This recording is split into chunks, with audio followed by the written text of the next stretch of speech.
Beneath the ice, something impossible was waiting.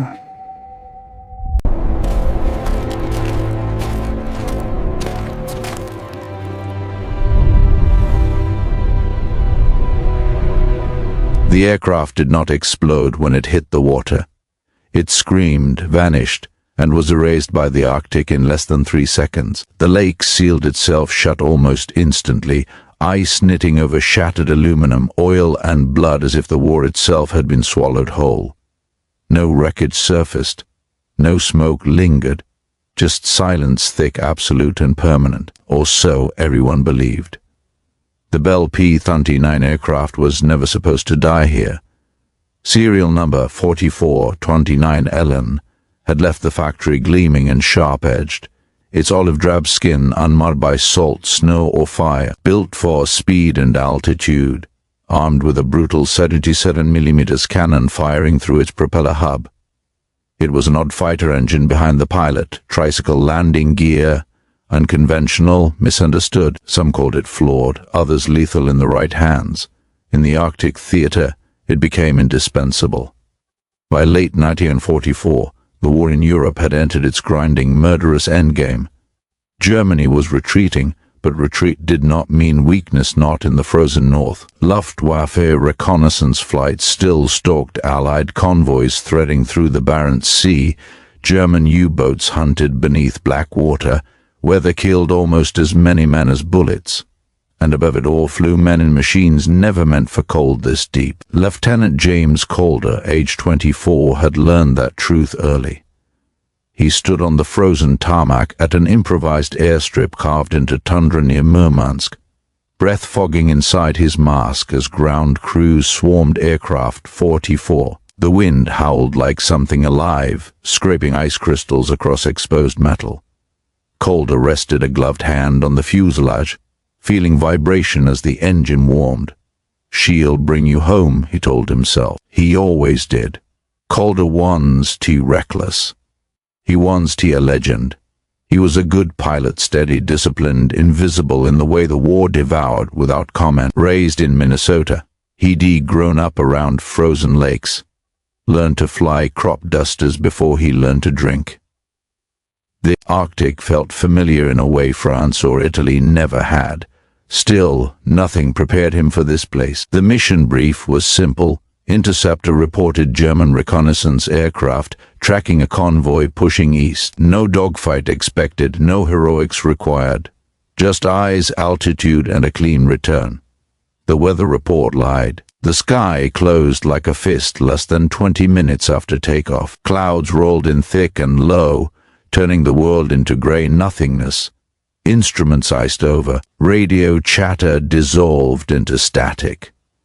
Calder climbed instinctively, trusting muscle memory over failing gauges. Then the engine coughed, once, twice. The Airacobra shuddered, not violently, but enough to make his stomach tighten. Oil pressure dropped, the temperature needle danced. "Come on," he muttered, easing the throttle. The cough became a choke. At that altitude, with that cold, there would be no restart. Calder made the decision in seconds. He pushed the nose down, searching for anything flat enough to attempt a landing. Trees rushed up beneath the clouds, skeletal and black. Then water, a lake, long, frozen at the edges, dark at the center. He lined up, heart hammering, mind eerily calm. Wheels wouldn't matter. He'd skim it, bleed speed, maybe slide. The engine died completely 50 feet above the surface. There was no skid, no slide, only impact. The aircraft hit nose first, flipped violently, and shattered like glass. Ice exploded upward in white shards. The cockpit flooded instantly, Arctic water punching the breath from Calder's lungs. He unbuckled. The canopy jammed. Cold stole his strength in seconds, muscles locking as panic surged. He clawed at metal, vision tunneling, lungs screaming. The aircraft rolled again, dragging him deeper, darker. Above him, ice sealed shut. Below him, the war disappeared. When the search planes arrived hours later, they found nothing. No oil slick, no debris. Nobody. Officially, aircraft 44 to 2911 was listed as lost to weather. Lieutenant James Calder was listed as missing, presumed dead. The lake kept its secret for 56 years. The war did not pause to mourn the aircraft that vanished beneath the ice. By the time the search crews reached the coordinates where Lieutenant James Calder had last transmitted, snow was already falling hard enough to erase tracks almost as soon as they were made. A pair of Allied reconnaissance planes circled the lake for hours, engines droning against the Arctic wind, pilots peering down through frostbitten glass. They saw nothing. No torn metal glinting through black water, no oil sheen spreading across the surface, no ripples, only ice, smooth and unbroken, as if the lake itself denied the sky. The official report took less than a page. Bell P-39 aircraft, serial 44 to 2911, lost due to weather, pilot Mia, paper folded, filed, forgotten. But among the men who flew with Calder, silence carried weight. Captain Robert Haynes read the report twice, jaw clenched, then once more slowly. He knew the lake. Everyone did. It was deep, fed by glacial melt, its center slow to freeze even in the coldest months. If Calder had gone down there, he stopped himself. Speculation killed morale. The squadron couldn't afford it. Yet that night, as wind battered the tin walls of the barracks, Haynes lay awake replaying the mission. Calder had been methodical, cautious to a fault. He didn't push engines past tolerance. He didn't gamble with weather unless ordered, which meant something had gone wrong that no one could see. In the Arctic, visibility was never guaranteed. Radios failed. Compasses drifted. Engines froze in mid-sentence. Pilots learned to trust instincts sharpened by fear and repetition. Still, aircraft usually left traces. This one didn't. Weeks passed. Winter tightened its grip. Supply convoys fought through ice-choked seas. Luftwaffe scouts pressed closer, and Calder's empty bunk became just another unspoken absence among many. Letters were sent south. His mother received the telegram in a kitchen that smelled of coffee and starch. She folded it carefully and placed it in a drawer with his flight school photos. She did not cry that day.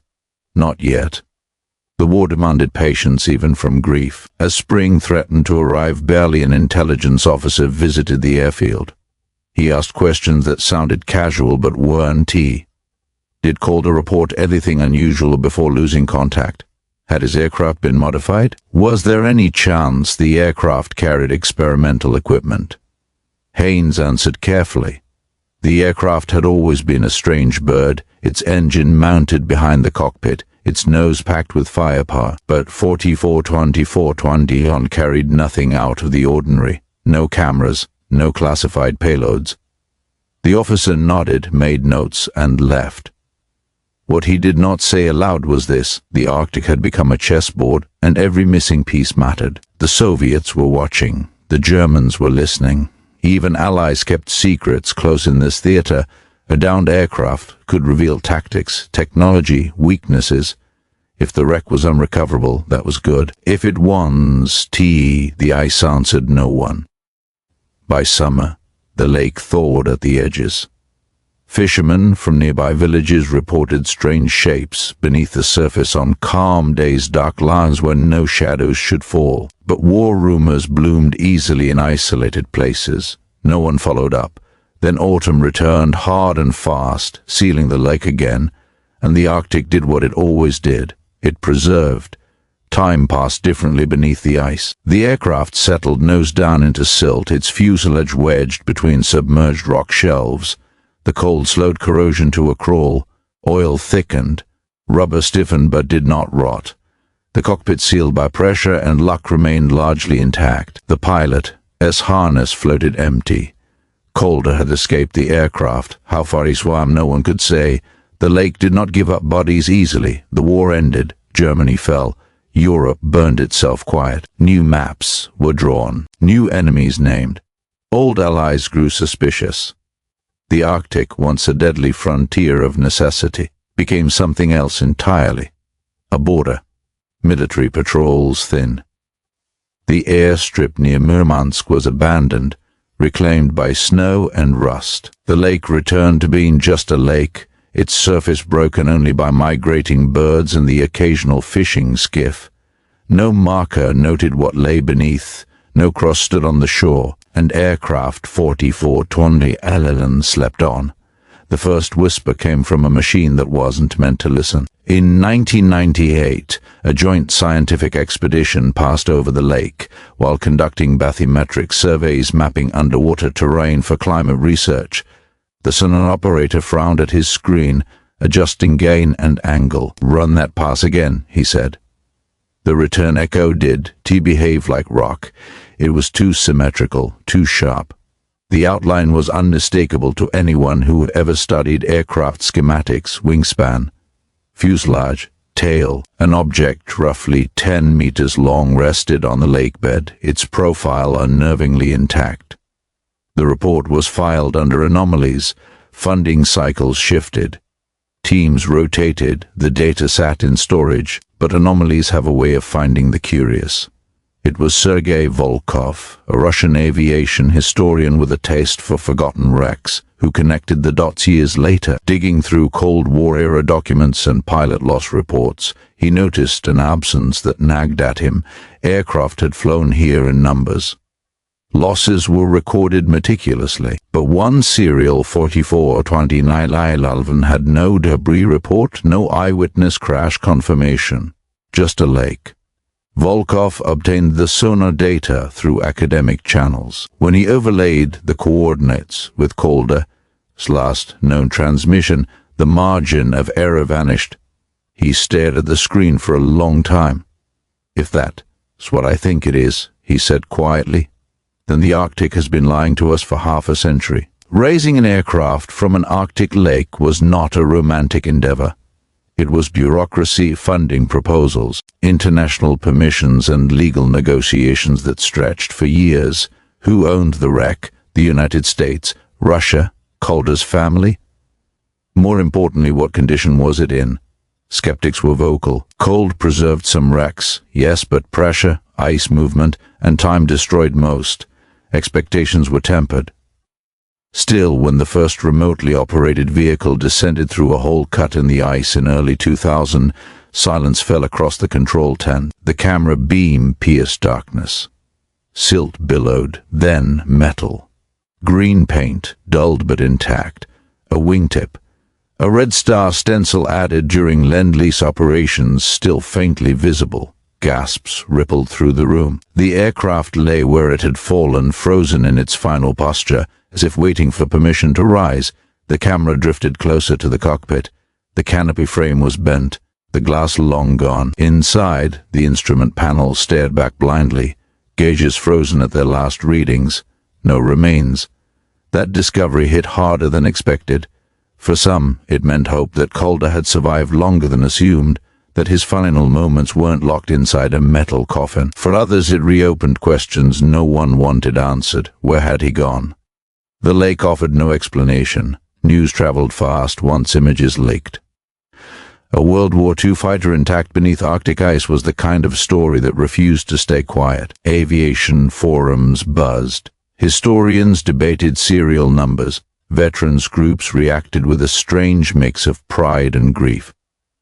Calder's niece, now in her 60s, saw the image on a late-night documentary preview. She recognized the nose art instantly. Her uncle's aircraft had been found.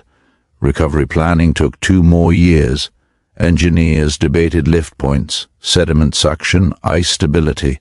One miscalculation could tear the aircraft apart or trap it forever. The irony was not lost on anyone. The lake that had preserved the aircraft so perfectly now threatened to destroy it the moment it moved. When the operation finally began, helicopters hovered overhead.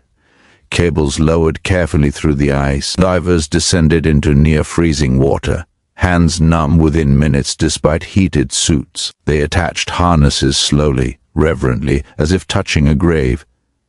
When tension came onto the cables, the aircraft resisted. For a moment it seemed the lake would win. Then the silt released its grip. Aircraft 44 to 2911 began to rise. The nose broke the surface first, water cascading from gun ports and intakes. Paint emerged that had not seen daylight since Roosevelt was president. Men cheered. Some cried openly. The aircraft cleared the ice hole inch by inch, suspended between worlds, dripping history back into the air. For the first time in 56 years, the aircraft breathed again, but as the fuselage came fully free, something caught the light inside the cockpit. A small object, lodged beneath the seat rails. The recovery lead leaned closer. It was a leather flight glove, still intact, still shaped like a human hand, and suddenly, the story was no longer just about an aircraft. It was about a man who had vanished into cold water and what the ice had chosen to keep. The moment the aircraft touched solid ground, it stopped being a rumor. Water poured from every seam as cranes lowered the aircraft onto a reinforced cradle beside the lake. Ice fog rose where metal met air, as if the fighter itself exhaled after half a century underwater. Engineers moved quickly, shouting measurements, checking stress points, afraid that exposure alone might undo what the cold had preserved. But the aircraft held. Its wings sagged slightly, paint blistered but recognizable, the red star of wartime cooperation still faintly visible beneath Allied markings. This was no twisted wreck, this was a time capsule. And everyone there felt it. No one spoke for several seconds. Then a technician broke the silence. "She's almost whole." Almost felt like a miracle.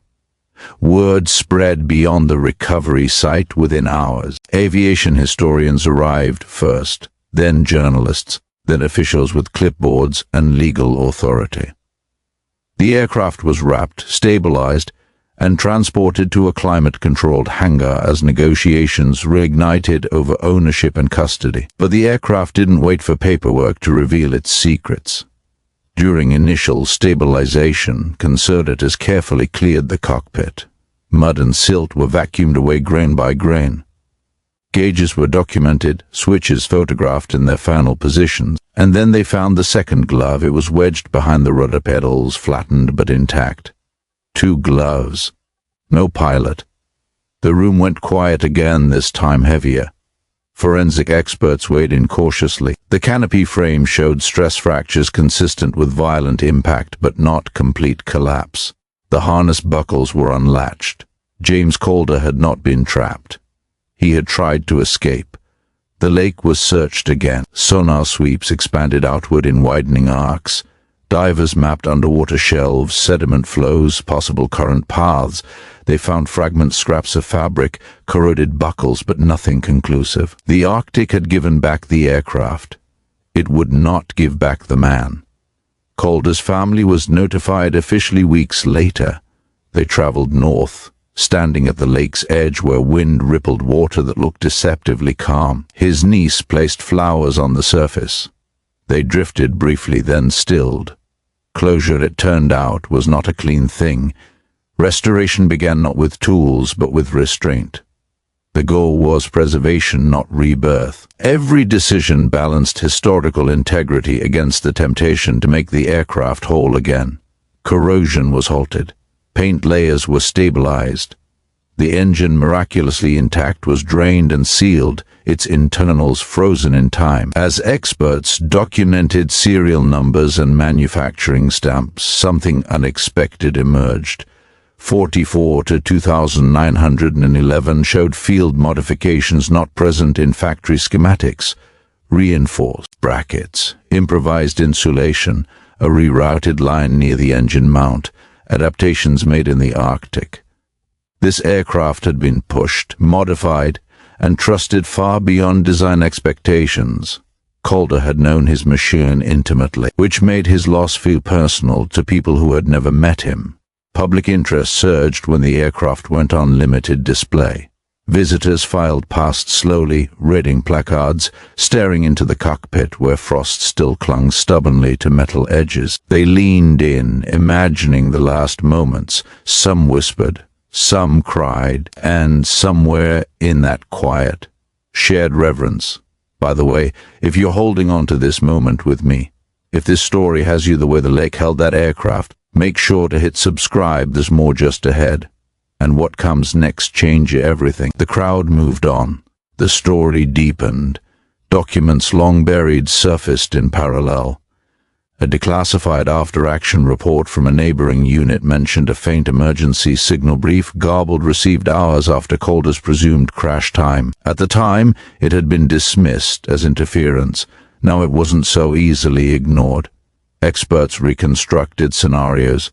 Calder could have escaped the aircraft, surfaced beneath thin ice, crawled onto a shelf or shoreline. Hypothermia would have set in minutes, but not instantly. He had not died on impact, he had fought the cold. That knowledge settled heavily on everyone involved. Restoration shifted focus from aircraft to story. Every scrape on the fuselage was mapped, every bent rivet analyzed. When conservators removed a panel near the engine housing, they discovered tool marks inconsistent with factory assembly. Repairs made mid-war. This aircraft had seen hard use. Interceptions flown in brutal conditions, long patrols where engines were coaxed rather than commanded. It had been more than a weapon. It had been a lifeline. The engine teardown confirmed what pilots had suspected decades earlier. Microscopic fractures in a coolant line exacerbated by extreme cold would have caused gradual power loss, not catastrophic failure. Calder had tried to nurse the aircraft down. He had done everything right. That conclusion mattered. It restored dignity to a loss once written off as weather. As restoration neared completion, debate flared over whether the aircraft should ever fly again. Some argued it would honor Calder's memory. Others insisted flight would erase the authenticity of what the aircraft represented. In the end, the decision was unanimous. It would never leave the ground. Its story was complete. The unveiling ceremony was quiet by design. No flyover. No speeches heavy with rhetoric, just the aircraft displayed exactly as recovered, paint-scarred, metal warped, history visible in every inch. A small plaque bore Calder's name. Beneath it, a single line lost in service, found in truth. Veterans stood longer than anyone else. They recognized the cockpit layout instantly. They knew the smell of oil and cold metal. Some reached out, stopping just short of touching the fuselage. One man whispered, "Welcome home." The lake returned to stillness. No marker was placed there, not out of neglect, but respect. Some stories, the Arctic seemed to say, were meant to be carried elsewhere. Aircraft 44-2911 became a bridge between war and memory, between loss and understanding. It reminded historians that not all answers lie in archives. Some wait in the dark. The aircraft never flew again. That choice, quiet, unanimous, said more than any speech ever could. Aircraft 44-2911 rested now beneath museum lights instead of Arctic ice, but the cold never truly left it. Visitors swore they could feel it standing nearby, as if the metal still remembered the water that had held it for half a century. This was not a restoration meant to erase damage. It was meant to preserve truth. The final conservation phase took nearly a year. Specialists resisted the instinct to improve the aircraft. Paint was stabilized, not refreshed. Scratches were documented, not filled. Even the warped canopy frame once debated remained exactly as it had been found, because this was not a fighter frozen at the moment of glory. It was frozen at the moment of decision. The last flight. New research followed the aircraft wherever it went.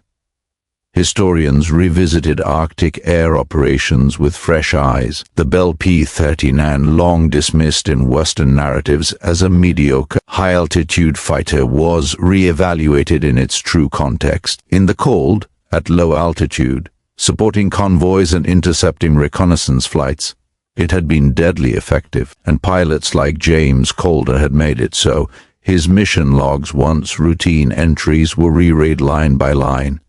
Weather notes, fuel concerns, maintenance requests. Patterns emerged. Calder flew longer sorties than most. He trusted his aircraft deeply, but never blindly.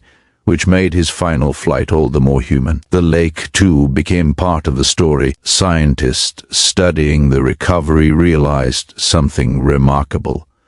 The Arctic had not merely hidden the aircraft, it had protected it. Low oxygen levels, near constant cold, and minimal biological activity had created ideal preservation conditions. The lake had become an archive, one that shows what to give back.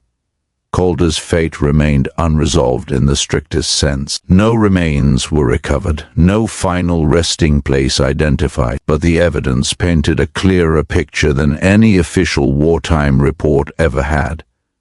He had survived the crash. He had escaped the cockpit. He had reached the surface. And then the Arctic had taken him. Not violently, not suddenly, but inexorably.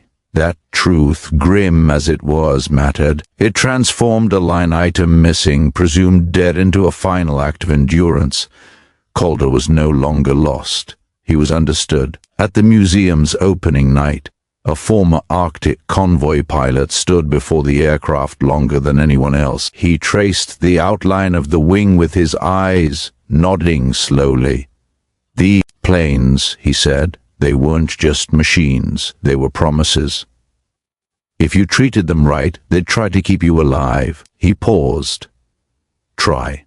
Aircraft 44 2911 became a reference point in aviation history, a case study in preservation, in Arctic warfare, in the limits of technology when pitted against environment. But it also became something less academic. It became a reminder that not every story ends in victory parades, that some wars are remembered through absence, that sometimes the most important thing history can do is correct itself. Calder's family attended the dedication quietly. No cameras lingered on them. They stood together, hands folded, as a curator read Calder's name aloud, not as a casualty statistic, but as a pilot, a son, a man. For the first time, the silence that followed felt complete. Outside, winter crept back across the landscape. Snow fell lightly, soundless. Somewhere far north, the lake froze again, but this time it held nothing. The aircraft was gone. The secret was told. The story at last had risen, and aircraft 44 2911 no longer belonged to the ice. It belonged to memory.